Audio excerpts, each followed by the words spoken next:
Hello friends, जैसे कि आप लोग को दिख रहा होगा ये मेरा जेआईबी का सर्टिफिकेट है। JAIIB इसको मैंने इसी साल 2 जनवरी में क्लियर किया था और 5 फरवरी को मेरा ये सर्टिफिकेट आ गया था।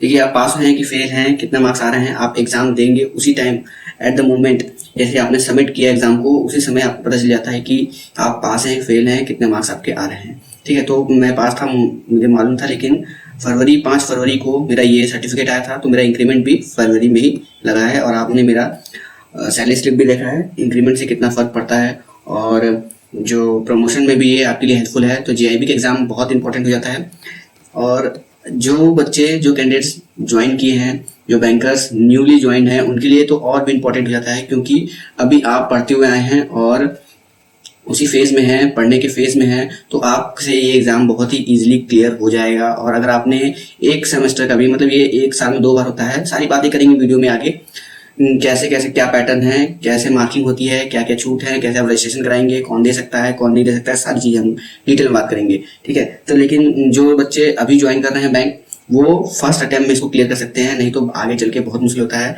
देखिए मैं बैंक में मैंने देखा है मोर देन 60% से ज़्यादा लोग जेआईबी के एग्ज़ाम क्लियर नहीं किए हुए हैं, जबकि जेआईबी इकलौता जेआईबी के एग्ज़ाम क्लियर करने से आपको 1 करोड़ का अर्निंग में 1 करोड़ का डिफरेंस आता है आप में और जिसने जेआईबी क्लियर नहीं किया है उसमें over the period of 35 year, 35 साल के आपके जॉब में 1 करोड़ का डिफरेंस आता है जेआईबी का एग्जाम क्लियर करने वाले और नहीं करने वाले के बीच में। सॉरी, जेआईबी प्लस CAIIB दोनों मिला के तब 1 करोड़ का डिफरेंस आता है और सिर्फ जेआईबी से 40 लाख का डिफरेंस आता है। और सीआईबी एग्जाम आप तभी दे पाएंगे जब आप जेआईबी क्लियर कर लेंगे। ठीक है, ये ऑफिसर की बात कर रहा हूँ, तो भी मोर देन 60% लोगों का जेआईबी एग्जाम क्लियर नहीं है और जो 40% लोगों का एग्जाम क्लियर है वो इस 40% में से 90% लोग वही हैं जिन्होंने अपने फर्स्ट अटेम्प्ट में, मतलब ज्वाइन करते ही अटेम्प्ट दिया था, भले ही उनका 3 पेपर होते हैं, 3 में से 2 क्लियर हुए हों, 1 क्लियर हुए हों, लेकिन उन्होंने पहले ज्वाइन करते ही फर्स्ट अटेम्प्ट दिया था, वही लोग हैं 90%।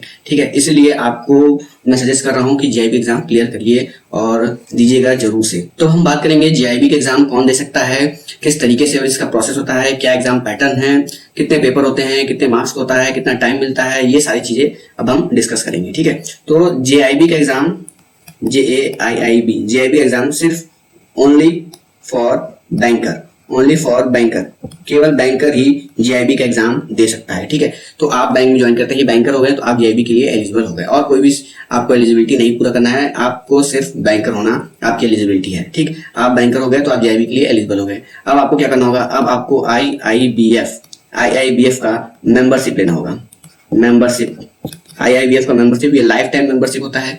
आपने आईआईबीएफ का मेंबरशिप लिया और ये मेंबरशिप जहां तक मुझे याद है 3000 से 3500 के बीच में है, एग्जैक्ट मुझे याद नहीं आ रहा, 3000 से 3500 के बीच में आपको कॉस्ट देना होगा और आप मेंबरशिप लेना होगा आईआईबीएफ का। जैसे ही आप आईआईबीएफ के मेंबर हो गए आप जेआईबी का एग्जाम दे सकते हैं। ठीक है, अब जेआईबी के एग्जाम के लिए आपको जेआईबी का एग्जाम का फॉर्म फिल करना होगा जो कि आपका 1700 का होगा, 1700 रुपए का होगा जेआईबी का फॉर्म। ठीक, आपने जेआईबी का फॉर्म भरा। अब एग्जाम कब होगा, एग्जाम होगा आपका मई में होता है और नवंबर में, मतलब साल में 2 बार जेआईबी का एग्जाम होता है, एक बार होता है मई में, एक बार होता है नवंबर में। तो आपको दोनों में से किसी में भी आपको दे सकते हैं। तो अभी आप ज्वाइन करने वाले हैं तो जून जुलाई तक ज्वाइनिंग होकर भी हो जाती है, तो नवंबर का एग्जाम आप जरूर से देंगे। ठीक है, तो नवंबर में आपको एग्जाम देना है, तो अभी से प्रिपरेशन स्टार्ट करनी है। किस तरीके से प्रिपरेशन करेंगे पूरी अपनी स्ट्रेटेजी में बताऊंगा, लेकिन नेक्स्ट वीडियो में, इस वीडियो में खाली हम बात करेंगे जेआईबी से रिलेटेड कि एग्जाम पैटर्न क्या है, सिलेबस क्या है, कैसे मार्किंग सिस्टम इसमें बहुत इंपॉर्टेंट है, आपको समझना पड़ेगा क्योंकि स्ट्रेटेजी आपको उसी हिसाब से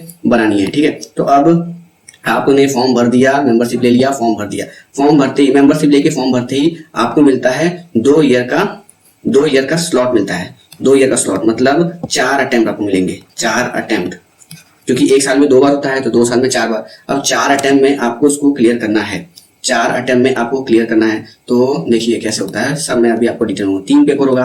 पहला पेपर होगा PPB, दूसरा पेपर का नाम है AFB, तीसरे पेपर का नाम है LRB। ये 3 पेपर आपको देना है। ठीक है, पेपर आपको होगा 220 क्वेश्चन होंगे, उसमें 100 मार्क्स का होगा और 2 घंटे आपको टाइम मिलेगा, नेगेटिव मार्किंग नहीं होगी, नेगेटिव मार्किंग नहीं होगी। 2 घंटे के टाइम में 120 क्वेश्चन करना है, 100 मार्क्स होगा। कुछ क्वेश्चन 0.5 मार्क्स के होंगे, कुछ क्वेश्चन 1 मार्क्स के होंगे, कुछ क्वेश्चन 2 मार्क्स के होंगे। इस तरीके से पैटर्न पेपर डिस्ट्रीब्यूट होगा। फिक्स नहीं है कि आधे नंबर के क्वेश्चन कितने होंगे, 1 नंबर क्वेश्चन कितने होंगे, 2 नंबर क्वेश्चन कितने होंगे, ये फिक्स नहीं है, लेकिन ये होते जरूर हैं। तीनों मिला के आपको 100 मार्क्स होगा और 120 क्वेश्चन होगा, ठीक है, सारे पेपर में। अब ये तीनों पेपर है। अब पासिंग क्राइटेरिया क्या है? पासिंग क्राइटेरिया है 50%। 50% मार्क्स आपको लाना है। मतलब अब यहाँ पे लिखता हूँ पीपीबी, AFB, LRB। अब ये पहले मैं बात कर रहा हूँ केस वन जो फर्स्ट अटेम्प्ट दे रहे हैं उनकी बात कर रहा हूँ, मतलब पहली बार जो अटेम्प्ट दे रहे हैं उनकी बात कर रहा हूँ। तो आप अगर पीपीबी में 50 नंबर, AFB में 50 नंबर, LRB में 50 नंबर, 100 में से 50-50 तीनों मिले हैं, टोटल 150 मार्क्स हो गया, आप हो गए पास हो गए। या फिर अगर आपने पीपीबी में 45 मार्क्स लिया है, AFB में 45 मार्क्स लिया है और LRB में 60 मार्क्स लिया है, टोटल 150 हो गया, तो भी आप पास हो जाएंगे।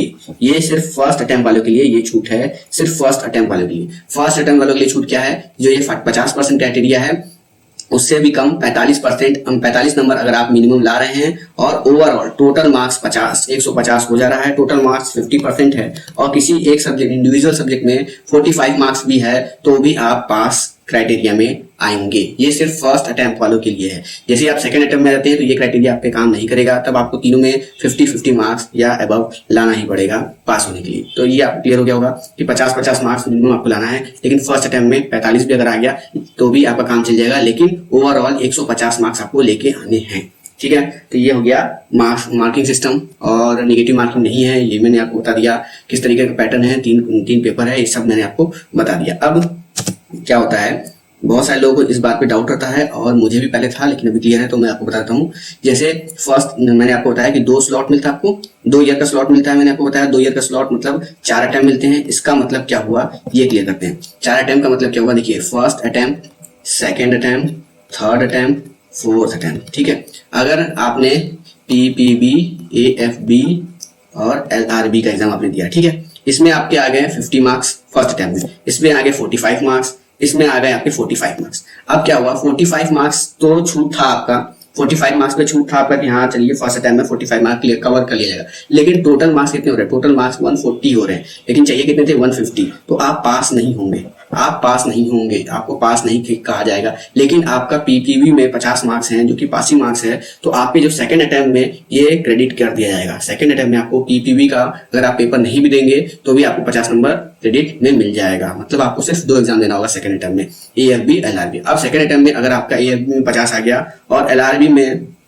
AFB में 60 आ गया और LRB में आपका 45 आ रहा है, LRB में 45 आ रहा है, तो अब टोटल ओवरऑल कितना हो रहा है, ओवरऑल आपका 155 आ रहा है, टोटल ओवरऑल 155 हो रहा है, 155। लेकिन तब भी आप पास नहीं कराएंगे क्योंकि LRB में 45 हो गया, जो कि पासिंग क्राइटेरिया अब नहीं है, क्योंकि आपका सेकंड अटेम्प्ट है तो आप पासिंग क्राइटेरिया 50 होगा, तो आप इसमें फेल हैं। तो थर्ड अटेम्प्ट में अब क्या होगा, पीपीबी का क्रेडिट हो जाएगा 50, AFB का क्रेडिट हो जाएगा 60, आपको सिर्फ LRB का पास करना होगा, LRB पास करना होगा। तो इस तरीके से सिस्टम चलता है और आपको 4 अटेम्प्ट मिलते हैं। अगर 4 अटेम्प्ट में भी आप पास नहीं कर पाए, फोर्थ अटेम्प्ट में भी पास नहीं कर पाए, तो ये जो आपका पासिंग क्रेडिट यहाँ और यहाँ आपको मिला है वो खत्म हो जाएगा। फिर आपको फ्रेश न्यू रजिस्ट्रेशन करना पड़ेगा और फिर से आपको एग्जाम देना पड़ेगा। मतलब 4 अटेम्प्ट तक आपके पुराने वाले क्रेडिट पासिंग स्कोर काउंट होते हैं।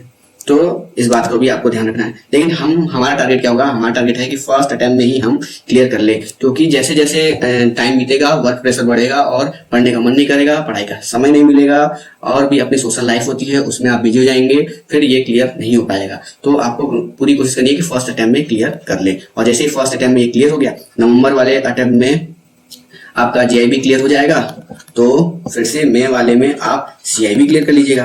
मेरा भी टारगेट यही था कि नवंबर वाला एग्जाम मैंने दिया था और मेरा क्लियर हो गया GIB, और मई में मुझे CIB इस बार का भरना था, लेकिन मैंने नहीं भरा क्योंकि कोविड की वजह से मुझे डर लग रहा है। क्योंकि पिछली बार भी जब हम देने गए थे एग्जाम जनवरी में, दिसंबर में एग्जाम था, जब हम लोग देने गए थे उस समय कोविड बहुत कम हो गया था, लेकिन एग्जाम सेंटर पे सारे बैंकर होते हैं, बैंकर लोग को ज्यादा कोविड का वो खतरा होता है, क्योंकि दिन भर में 50 लोग से मिलना है और वहाँ पे कोई भी सेफ्टी नाम की कोई चीज़ नहीं थी, सब लोग ऐसे ही थे।